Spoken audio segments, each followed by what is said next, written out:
que circunstâncias Jesus trouxe essa palavra. Ele estava atravessando a região de Samaria, parou num poço com sede, os discípulos foram à cidade prover alimentação, e enquanto isso chegou uma mulher samaritana para tirar água do poço, e Jesus começou uma conversa com ela, não é? Que descambou ou levou na questão da água da vida. Jesus se oferece como sendo aquela água que dessedenta permanentemente aqueles que estão com sede. E a mulher então, percebendo que Jesus é profeta, faz uma pergunta para ele, dizendo, Senhor, os nossos pais disseram que é nesse monte, né, que nós devemos adorar, mas os judeus dizem que é em Jerusalém. Qual é o verdadeiro local da adoração?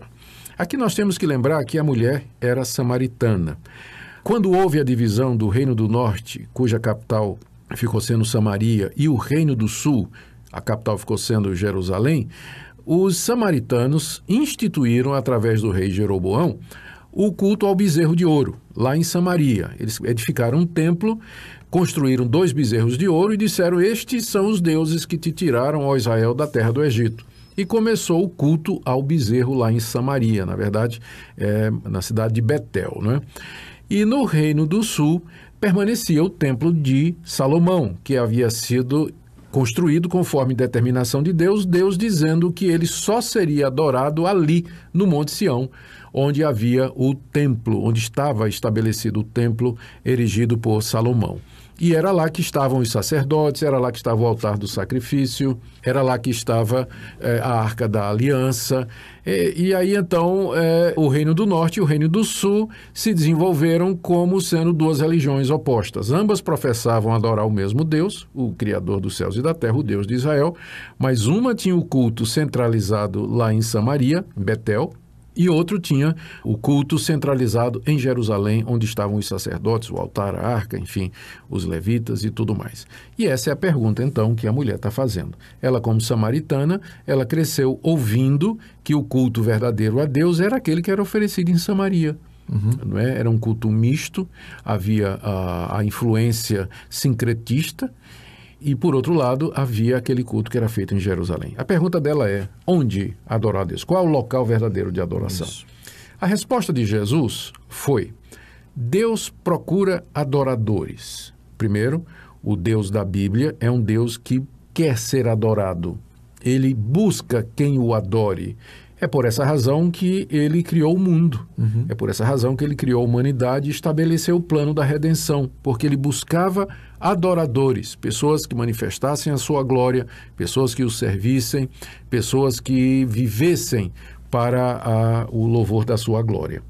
Então, de acordo com a Bíblia, Deus é um Deus que procura adoradores. Só que Deus não procura quem o adore de qualquer maneira.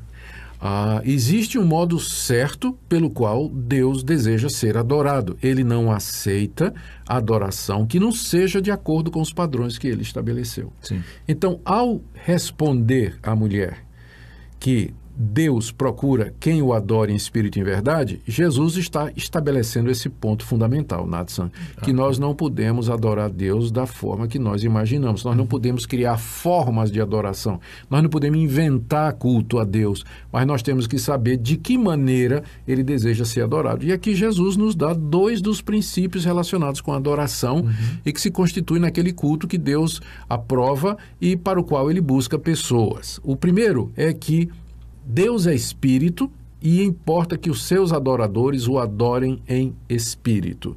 Então, com isso, Jesus quis dizer o seguinte, Deus sendo espírito, ele não está preso em lugar nenhum. Ele não tem expressão física alguma. Isso significa que Deus quer ser adorado em qualquer lugar e sem representação física dele. Então, já era uma resposta de Jesus para o culto que estava acontecendo lá em Samaria. Sim, não é? Sim. Aquele culto errado lá que envolvia as imagens. E também já dizendo que a época em que Deus era adorado num local só, que era o Templo de Jerusalém, aquela época estava passando. Okay. O reino de Deus agora iria para todas as nações e Deus seria adorado não somente em Jerusalém, mas na Judéia, Samaria, e todos os confins da terra. Como sempre foi o plano original. Esse era o plano original, desde o começo. Então, é isso que adorar a Deus em espírito, Natsan, significa. Ou seja, não idolatrar um lugar, não separar um lugar como se fosse o local único, que só se pudesse adorar a Deus ali. E também não estabelecer a adoração a Deus através de imagens ou representação de Deus, porque Ele é espírito e não há figura alguma, imagem alguma, representação alguma que expresse a sua pessoa, as suas virtudes, o seu caráter, a sua santidade, o seu poder. A única manifestação que Deus deu de si mesmo foi na pessoa de Cristo Jesus. E Ele já veio ao mundo, Deus se fez carne na pessoa de Cristo Jesus, já cumpriu a sua missão, morreu pelos pecadores, ressuscitou dos mortos e está à direita de Deus, onde tem todo o poder no céu e na terra. Não devemos fazer qualquer representação do Pai, do Filho e do Espírito Santo com o intuito de adorá-lo. Tá certo? Deus não aceita ser adorado através de representações, porque Ele é espírito e importa que nós o adoremos em espírito. Agora, não só em espírito, mas também em verdade. Esses dois aspectos que ele coloca lá. Exatamente. Às vezes as pessoas pensam que adorar a Deus em espírito com E maiúsculo, não é? E se refere então à adoração em que o Espírito Santo atua. E aí usam isso para justificar manifestações no culto, pular, dançar, plantar bananeira. Eu ia perguntar para o senhor qual que seria então essas outras maneiras que se entendem isso. Pois é, ali quando Jesus diz Deus quer que nós o adoremos em espírito, ali não é o Espírito Santo, mas é espírito em contrário à matéria, o invisível em contraste com o visível. Adorar a Deus espiritualmente, na nossa mente e no nosso coração, sem que haja expressões físicas, imagens ou manifestações descritivas de Deus. Tá, então esse espírito aqui é minúsculo, é isso? É espírito, é minúsculo. Tá? Okay. É que nós o adoremos espiritualmente, com o nosso espírito, na nossa mente, sem a participação de imagens de escultura. Isso fica evidente quando você lembra o contexto. Era uma samaritana que estava perguntando, não é? Okay. E o culto samaritano era um culto que envolvia essas imagens e tudo mais. Agora, quando Jesus disse que Deus procura quem o adore em espírito e em verdade, a verdade aí é a verdade a respeito da pessoa de Cristo Jesus. No Evangelho de João, a verdade sempre é Cristo. Eu sou o caminho, a verdade e a vida. Ninguém vem ao Pai senão por mim. Em outras palavras, Deus quer ser adorado em qualquer lugar, e essa adoração não está presa a imagens de escultura, mas Ele quer também que os seus adoradores o façam conhecendo a verdade. Ou seja, não basta ser sincero, né? Não basta ter intenção de adorar a Deus. Uma pessoa pode estar sinceramente errada. E quando é que a pessoa erra? Quando ela inventa culto a Deus. Quando ela inventa manifestações culticas, quando ela inova, quando ela traz elementos de culto que Deus não determinou. E então, acaba fazendo isso como regra para os demais, né? Exatamente. A verdade aqui, na adoração, é aquela verdade que Deus revelou através de Cristo Jesus. Ou seja, Deus quer que quem o adore saiba quem Deus é, quem Jesus Cristo é, quem é o Espírito Santo, a razão pela qual nós adoramos, o motivo pelo qual nós damos graças, que é a redenção única e exclusivamente através de Jesus, e o desejo de obedecer a Deus aqui nesse mundo, praticar a verdade que Ele nos revelou. Então, o culto a Deus está muito ligado com verdade, Natsan. E é esse culto que Ele deseja.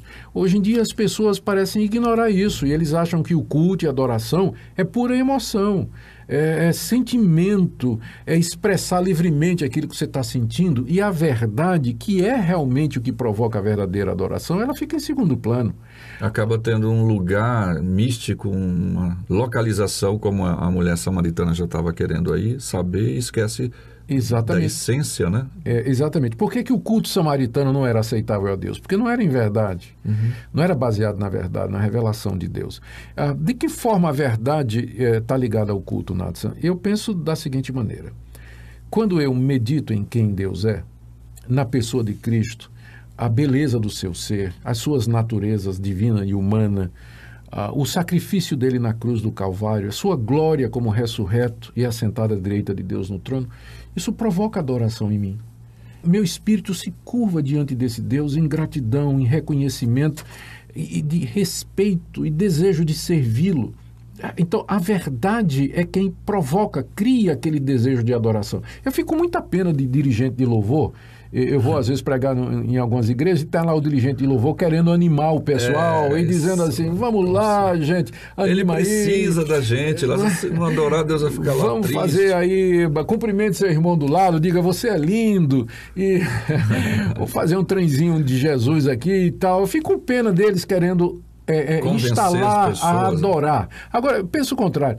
Vamos tentar de outra coisa. Traz a verdade para o povo. Fala quem é Deus, fala quem é Cristo, fala da grandeza da salvação, das glórias do céu e do mundo por vir. Então, isso já provoca o espírito de adoração.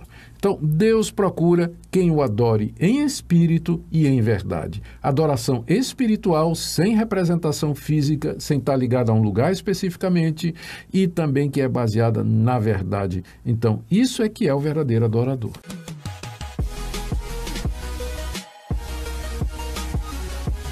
Grandes coisas estão por vir.